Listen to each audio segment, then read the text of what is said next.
Chapter 36. These are the descendants of Esau.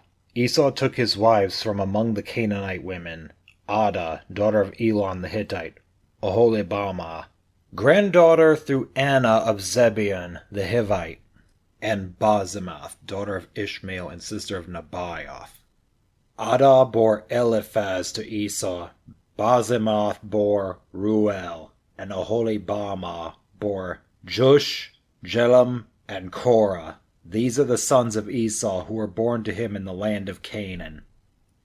Esau took his wives, his sons, his daughters, and all the members of his household, as well as his livestock comprising various animals, and all the property he had acquired in the land of Canaan, and went to the land of Seir, out of the way of his brother Jacob.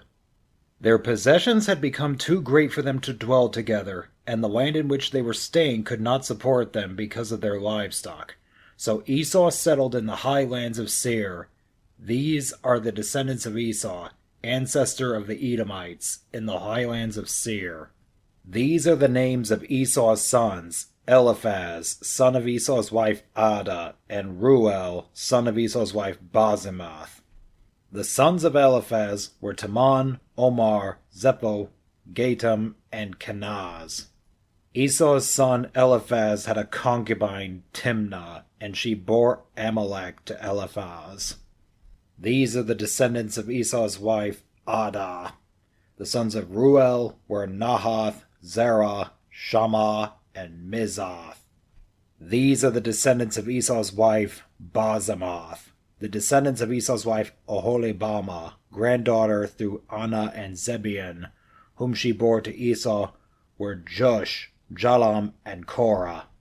The following are the clans of Esau's descendants, the descendants of Eliphaz, Esau's firstborn, the clans of Teman, Omar, Zepho, Kenaz, Korah, Gatam, and Amalek. These are the clans of Eliphaz in the land of Edom. They are descended from Adah, the descendants of Esau's son Ruel. The clans of Nahath, Zerah, Shammah, and Mizah. These are the clans of Ruel in the land of Edom. They are descended from Esau's wife Basemath. The descendants of Esau's wife Oholibamah, the clans of Jeush, Jalam, and Korah. These are the clans of Esau's wife Oholibamah, daughter of Anna. Such are the descendants of Esau according to their clans. The following are the descendants of Seir the Horite, the original settlers in the land: Lotan, Shobal, Zibeon, Anna, Dishon, Ezer, Dishon. They are the Horite clans descended from Seir in the land of Edom. Lotan's descendants were Hori and Heman, and Lotan's sister was Timah. Shobal's descendants were Alvan, Mahanath, Ebal, Shepal, and Onam. Zibeon's descendants were Aiah and Anah. The descendants of Anah were Dishon and Oholibamah, daughter of Anah. The descendants of Dishon were Himdan, Eshban, Ithran, and Cheran. The descendants of Ezer were Bilhan, Zavan, and Akan. The descendants of Dishon were Uz and Aron. These are the Horite clans, the clans of Lotan, Shobal, Zibeon, Anna, Dishon, Ezer, and Dishon. They were the clans of the Horites, clan by clan, in the land of Seir. The following are the kings who reigned in the land of Edom before any king reigned over the Israelites. Bela, son of Beor, became king in Edom. The name of his city was Dinhabah. When Bela died, Jobab, son of Zerah, from Bozrah, succeeded him as king. When Jobab died, Husham from the land of the Temanites succeeded him as king. He defeated the Midianites in the country of Moab. The name of his city was Avith. When Husham died, Hadad, son of Bedad, succeeded him as king. When Hadad died, Samlah from Masrekah succeeded him as king. When Samlah died, Shaul from Rehoboth on the river succeeded him as king. When Shaul died, Baal-Hanan, son of Akbor, succeeded him as king. When Baal-Hamon died, Hadar succeeded him as king. The name of his city was Peru. His wife's name was Mehetabel. She was the daughter of Matred, son of Mezahab. The following are the names of the clans of Esau individually according to their subdivisions and localities. The clans of Timah, Alva, Jethed, Oholibamah, Elah, Pinon, Kenaz, Timon, Mibzar, Magdiel, and Iram. These are the clans of the Edomites according to their settlements and their territorial holdings. Esau was the father of the Edomites. Chapter 37. Jacob settled in the land where his father had stayed, the land of Canaan. This is his family history. When Joseph was 17 years old, he was tending the flocks with his brothers. He was an assistant to the sons of his father's wives, Bilhah and Zilpah, and he brought his father bad reports about them. Israel loved Joseph best of all his sons, for he was the child of his old age. And he made him a long tunic. When his brothers saw that their father loved him best of all his sons, they hated him so much that they would not even greet him. Once Joseph had a dream, which he told to his brothers. "Listen to this dream I had.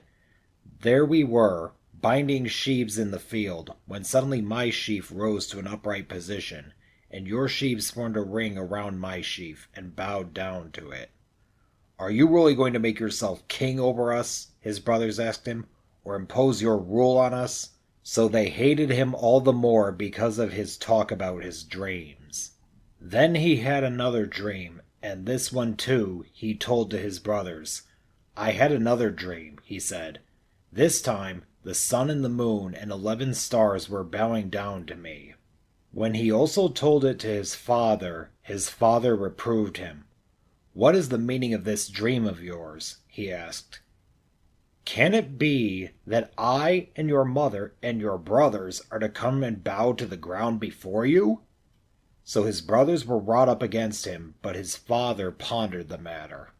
One day, when his brothers had gone to pasture their father's flocks at Shechem, Israel said to Joseph, "Your brothers, you know, are tending our flocks at Shechem. Get ready, I will send you to them." "I am ready," Joseph answered.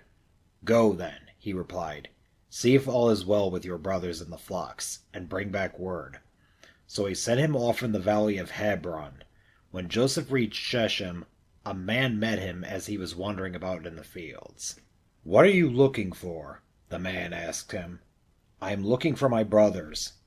He answered, "Could you please tell me where they are tending the flocks?" The man told him, "They have moved on from here. In fact, I heard them say, 'Let us go on to Dothan.'" So Joseph went after his brothers and caught up with them in Dothan. They noticed him from a distance, and before he came up to them, they plotted to kill him. They said to one another, "Here comes that master dreamer. Come on, let us kill him and throw him into one of the cisterns here. We could say that a wild beast devoured him. We shall then see what comes of his dreams."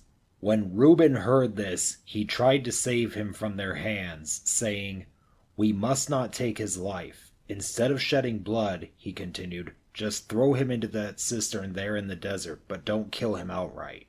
His purpose was to rescue him from their hands and restore him to his father. So when Joseph came up to them, they stripped him of the long tunic he had on. Then they took him and threw him into the cistern, which was empty and dry. Then they sat down to their meal. Looking up, they saw a caravan of Ishmaelites coming from Gilead.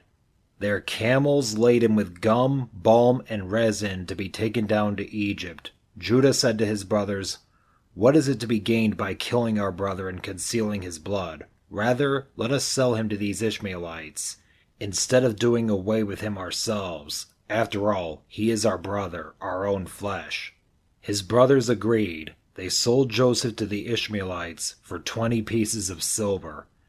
Some Midianite traders passed by, and they pulled Joseph out of the cistern and took him to Egypt. When Reuben went back to the cistern and saw that Joseph was not in it, he tore his clothes, and returning to his brothers, he exclaimed, "The boy is gone, and where can I turn?" They took Joseph's tunic, and after slaughtering a goat, dipped the tunic in its blood. They then sent someone to bring the long tunic to their father with the message, "We found this. See whether it is your son's tunic or not." He recognized it and exclaimed, "My son's tunic! A wild beast has devoured him. Joseph has been torn to pieces." Then Jacob rent his clothes, put sackcloth on his loins, and mourned his son many days. Though his sons and daughters tried to console him, he refused all consolation, saying, "No, I will go down mourning to my son in the netherworld." Thus did his father lament him. The Midianites meanwhile sold Joseph in Egypt to Potiphar, a courtier of Pharaoh and his chief steward. Chapter 38. About that time, Judah parted from his brothers and pitched his tent near a certain Adullamite named Hira. There he met the daughter of a Canaanite named Shua, married her, and had relations with her. She conceived and bore a son, whom she named Er. Again she conceived and bore a son, whom she named Onan. Then she bore still another son, whom she named Shelah. They were in Chezib when he was born. Judah got a wife named Tamar for his firstborn Er, but Er, Judah's firstborn, greatly offended the Lord, so the Lord took his life. Then Judah said to Onan, "Unite with your brother's widow in fulfillment of your duty as brother-in-law, and thus preserve your brother's line." Onan, however, knew the descendants would not be counted as his, so whenever he had relations with his brother's widow, he wasted his seed on the ground to avoid contributing offspring for his brother. What he did greatly offended the Lord, and the Lord took his life too.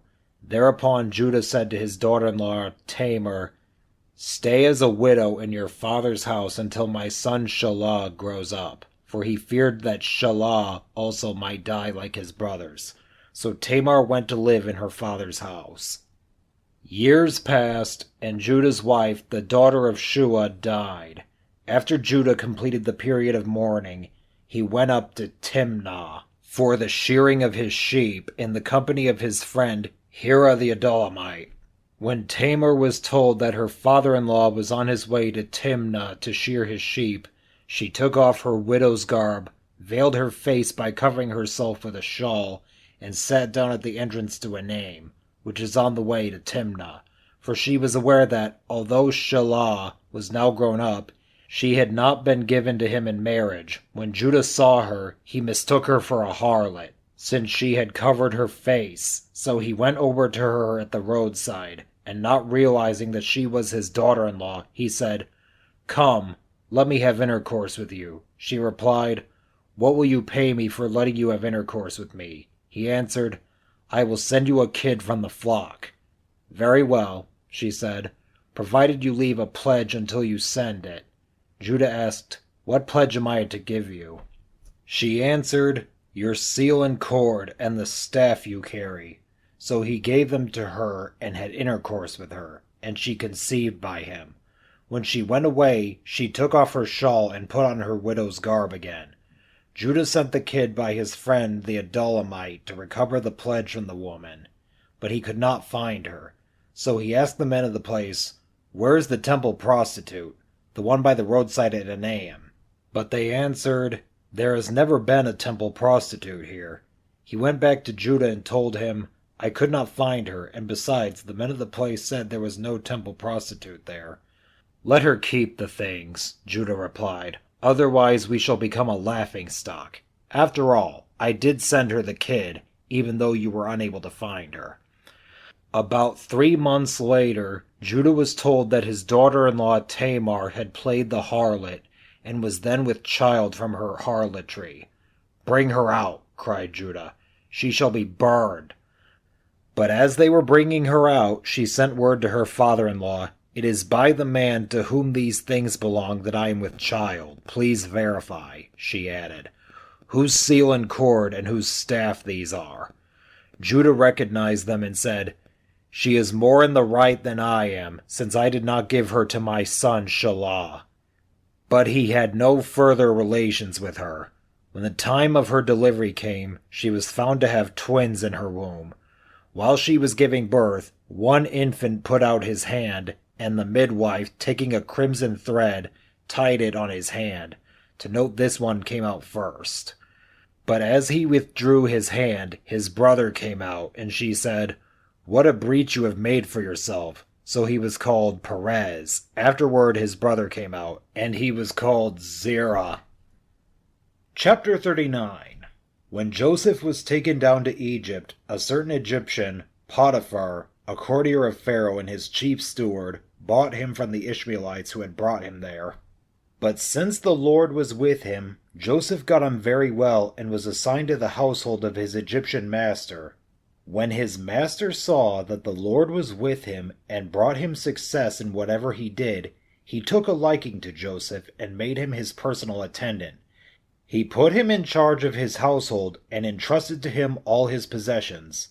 From the moment that he put him in charge of his household and all his possessions, the Lord blessed the Egyptian's house for Joseph's sake. In fact, the Lord's blessing was on everything he owned, both inside the house and out. Having left everything he owned in Joseph's charge, he gave no thought with Joseph there to anything but the food he ate. Now Joseph was strikingly handsome in countenance and body. After a time, his master's wife began to look fondly at him and said, "Lie with me." But he refused.